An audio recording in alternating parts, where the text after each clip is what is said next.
అష్టాదశ శక్తి పీఠములు ముందు చిన్న కథ జరిగింది. అది ఏమి అనగా దక్షుడు పార్వతీదేవి యొక్క తండ్రిగారు.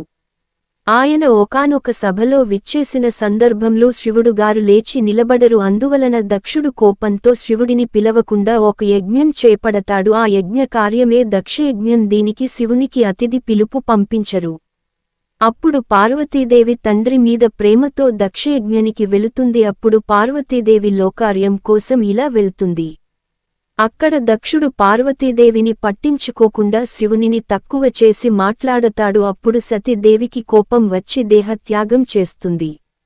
ఆమె దేహత్యాగం జరిగిన తర్వాత ఆమె యొక్క శరీర భాగాలు ఒక్కొక్కటిగా 16 స్థానాలలో మొత్తం భారతదేశంలో పడ్డాయి. వీటిని అష్టాదశ శక్తి పీఠములు అంటారు. అవి ఏమనగా ఓం లంకాయ శాంకరీ దేవి కామాక్షి కంచికాపురి పద్దుం ఏ శంకలాదేవి చాముండే కౌచి పట్టణ అలం